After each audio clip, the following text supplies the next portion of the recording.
உங்கள் நாட்கள் புதிதாகும் என்னும் இந்த கர்த்தருடைய நிகழ்ச்சிக்கு உங்கள் அனைவரையும் அன்பாய் நாங்கள் அழைக்கிறோம்.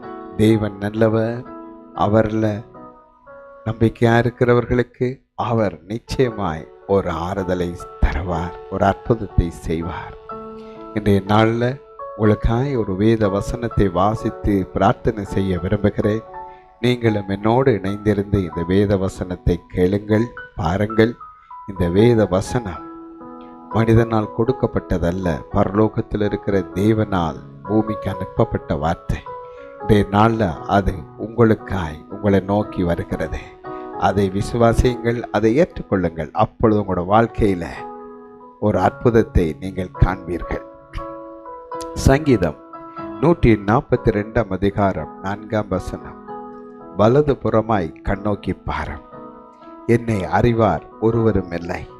எனக்கு அடைக்கலம் இல்லாமல் போயிட்டு என் ஆத்துமாவை விசாரிப்பார் ஒருவரும் இல்லை என்று இந்த வசனம் சொல்லுகிறது.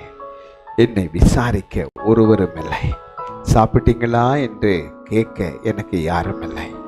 முன் நாட்களிலே என்னோடு அநேகர் இருந்தார்கள். இப்பொழுது பிள்ளைகளெல்லாம் திருமணம் செய்து போய்விட்டார்கள். என் மனைவியும் போய்விட்டாள். இதோ நான் தனியே இருக்கிறேன்.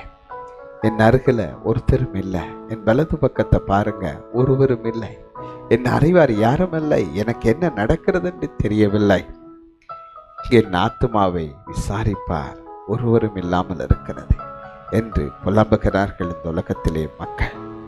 இப்படிப்பட்ட மக்களை விசாரிக்கிறவர் யார்? வேதம் சொல்லுகிறது, உங்கள் பாரத்தை கர்த்தர் மேல் வைத்து விடுங்கள், அவர் உங்களை விசாரிப்பார் என்று வேதம் சொல்லுகிறது. எனக்கு தெரிந்த ஒரு மனிதன் இருந்தார். அவர் தன்னுடைய மனைவி பிள்ளைகளை பிரிந்து தூர தேசத்துக்கு அவர் உழைப்புக்காக வந்தார். அவர் இருந்து உழைக்க ஆரம்பித்தார். அவருக்கு முதிர் வயதானது. அப்போது கூட மனைவி பிள்ளைகளோடு போய் சேர்ந்து வாழும்படி அவர் விரும்பவில்லை. அவர் மீண்டும் ஏதாவது ஒரு வருமானத்தை பெற்று என் குடும்பத்துக்கு அனுப்ப வேண்டும் என்றும் அந்த தள்ளாத வயதிலேயும் அவர் போராடினார். அவர் தனி வீட்டிலே அவர் இருந்தார். அவரை சாப்பிட்டீங்களான்னு கேட்க யாரும் இல்லை. அவரை விசாரிக்க நண்பர்கள் இல்லை, அறிமுகமானவர்கள் இல்லை. வேதம் சொல்லுகிறது, வலதுபுறமாய் கண்ணோக்கி பாரும், என்னை அறிவார் ஒருவரும் இல்லை. ஒருவரையும் எனக்கு தெரியாது, ஒருவருக்கும் என்னையும் தெரியாது. எனக்கு அடைக்கலம் இல்லாமல் போயிட்டு, எனக்கு ஒரு பாதுகாப்பு இல்லை, எனக்கு ஒரு ஆதரவு இல்லை, எனக்கு ஒரு ஆறுதல் இல்லை. தனிமை தனிமை தனிமை என்னை கொல்லுகிறது. தனிமை மிக பயங்கரமானது. ஏனென்றால் வேதம் சொல்லுகிறது, ஆதாமை தேவன் படைத்தார், அவனை பரிபூரணமுள்ள மனிதனாய் படைத்தார். தேவ பிரசன்னத்தினால மகிமையினால் அவனை மூடினார். அந்த மனிதனை பார்த்து அவர் சொன்னார், மனிதன் தனிமையாய் இருப்பது நல்லதல்ல, அவனுக்கு ஒரு துணை வேணும், நான் அதை உண்டாக்குவேன் என்று தேவன் சொன்னார். ஆகவே தனிமை கூடாது, தனிமைக்கு ஒரு துணை வேண்டும். இல்லாவிட்டால் தனிமை மனிதனை பைத்தியக்காரனாக்கும். சில நேரம் தனிமையிலே இருக்கிறவர்கள் கதைப்பது இன்னது, பேசுவது இன்னதென்று அறியார்கள். அவர்களுக்கென்று ஒரு தனி உலகத்தில் அவர்கள் வாழுவார்கள் அந்த தனிமையில். ஆனால் மனித சமுதாயத்தில் அவர்கள் வந்து கலக்காவிட்டால் அவர்களுடைய உலகம் ஒரு தனிமையான உலகமாக இருக்கும். அவர்கள் எதையதோ சொல்லிக் கொண்டிருப்பார்கள், பேசுவார்கள். அப்பொழுதோ என் ஆத்துமாவை விசாரிப்பார் ஒருவரும் இல்லை என்பதை பார்க்கிறோம். ஆம், இன்றைய நாளில் உங்களை விசாரிக்க யாரும் இல்லையா? உங்களுக்கு வருத்தம் வந்தது, வியாதி ஆயிட்டீங்க, மருத்துவமனைக்கு போனீங்க, அங்கே வந்து உங்களை விசாரிக்க யாரும் இல்லையா? ஒருவரும் சுகமாக இருக்கிறீங்களான்னு கேட்கவில்லையா? இன்றைக்கு நீங்கள் சாப்பிட்டீங்களா, உங்களுக்கு சாப்பாடு இருக்கிறதா என்று விசாரிக்க யாரும் இல்லை. அந்த மனிதன் அந்த வயதான நாட்களிலேயே விசாரிக்க யாரும் இல்லாதவனாய் தனிமையாய் இருந்தான். ஒரு நாள் வந்தது, அந்த மனிதன் தன் அறையில் இருந்து தன் முகத்தை கழுவிக்கொள்வதற்காய் பாத்ரூமுக்குள்ளே சென்றான். அப்பொழுது அவனுடைய ஜீவன் அவனை விட்டு பிரிந்தது. தனிமையிலே அநேக வருஷங்களை கழித்து தனிமையிலே மரித்து போனான். விசாரிக்க ஒருவரும் இல்லை, என்ன நடந்தது என்று கேட்க யாரும் இல்லை. 2 மாசமாயிட்டுது, யாரும் இல்லை. அந்த பகுதியில துர்நாற்றம் வீச ஆரம்பித்தது.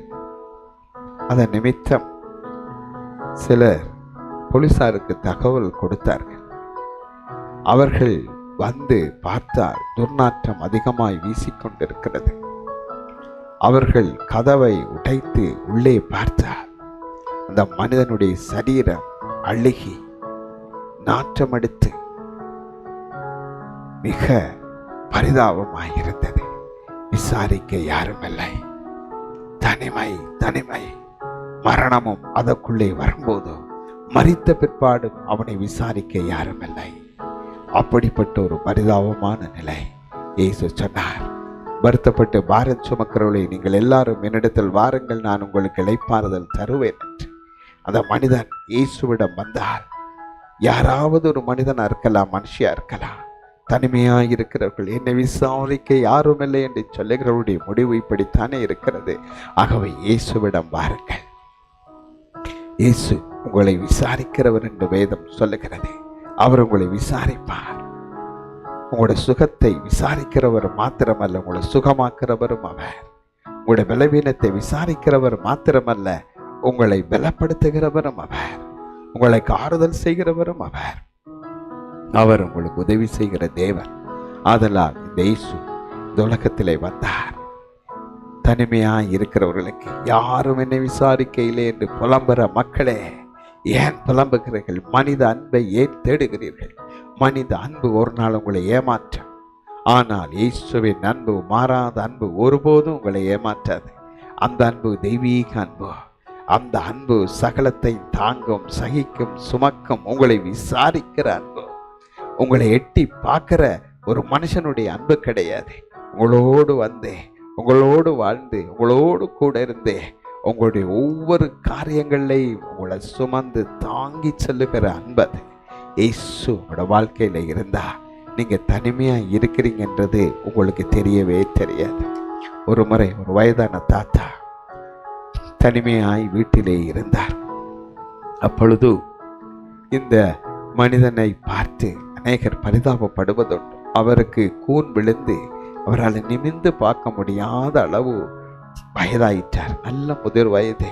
அவருடைய மனைவி மரித்து விட்டார்கள். பிள்ளைகள் எல்லாம் அவரை விட்டு தூரமாய் போய்விட்டார்கள். அவரை விசாரிக்க யாரும் இல்லை. அவர் மிகுந்த கஷ்டத்தில் இருப்பதாக பிறர் நினைத்தார்கள். தனிமையில் அவர் வேதனைப்படுவதாக நினைத்தார்கள். பிள்ளைகள் இந்த தகப்பனை கைவிட்டு விட்டது என்று சொன்னார்கள். அப்பொழுது ஒரு நாள் அவர் வெளியிலே வரும்போது ஒருவர் கேட்டார் அவரை பார்த்து, ஐயா, தனிமையா இருக்கிறீங்களே, உங்களுக்கு கஷ்டமா இல்லையான்னு. அவர் சொன்னார், தனிமையா? அது என்னது? நான் தனியே இல்லையே என்று சொன்னார். அப்பொழுது இவர் சொன்னார், இவருக்கு நல்ல வயசாயிட்டு, ஞாபக சக்தி கூட இல்லை, ஏதேதோ பேசுகிறார். இல்லை, இயேசு என்னோடு கூட இருக்கிறார். ஆகவே நான் ஒருபோதும் தனிமையை உணர்ந்ததே கிடையாது. தனிமை என்று எனக்கு என்னென்று தெரியாது. என்னோட இயேசு எப்பொழுதுமே இருக்கிறார். நான் அவரோடு இருக்கிறேன் என்று சொன்னார். பிரியமானவர்களே, தனிமையா நீங்க இருந்தாலும் இயேசு உங்களோடு கூட இருந்தார். தனிமை என்றால் உங்களுக்கு என்னென்று தெரியாது. உலகம் அதை பார்த்து ஆச்சரியப்படும். ஆகவே இயேசு உங்களை விசாரிப்பார். அவர் உங்களை நேசிக்கிறார். இன்றைய நாளில் இந்த இயேசுவை உங்களோட வாழ்க்கையில் ஏற்றுக்கொள்வீர்களானால் உங்களை விசாரிக்க ஒருவர் ஒன்றோ அவர் உங்களோடு கூட என்றென்றைக்கும் இருப்பார். இந்த உலகத்தின் முடிவு பரியந்தம் சகல நாட்களிலும் இயேசு உங்களோடு கூட இருப்பார். ஆமென். நீங்கள் இந்த இயேசுவை ஏற்றுக்கொள்ள விரும்பினால் என்னோடு சேர்ந்து இந்த பிரார்த்தனையை சொல்லுங்கள். மகா இரக்கமுள்ள தேவனே, உடைய குமாரன் இயேசுவை என் உள்ளத்திலே நான் இப்பொழுது சொந்த தெய்வமாய் ஏற்றுக்கொள்ளுகிறேன். என்னை விசாரிக்க யாருமில்லை என்று நினைத்தேன். இன்றைய நாளில் என்னை விசாரிக்கிற இயேசு தேவன் உண்டு என்று அறிந்தேன். இயேசுவை எனக்குள்ளே வாரம், என் பாவங்களை மன்னியும். என்னை தனிமைப்படுத்தி இருக்கிற பாவ சாப ரோகங்களை நீங்க சிலுவையில் சுமந்து தீர்த்ததற்காய் நன்றி. என்னை ரட்சியம்.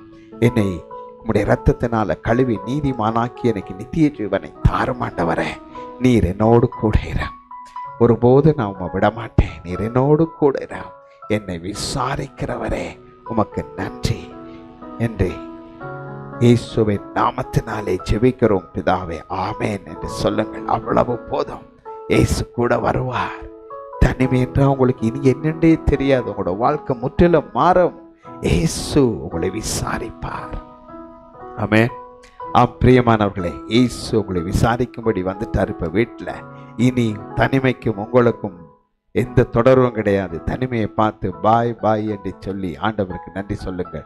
ஆமென்.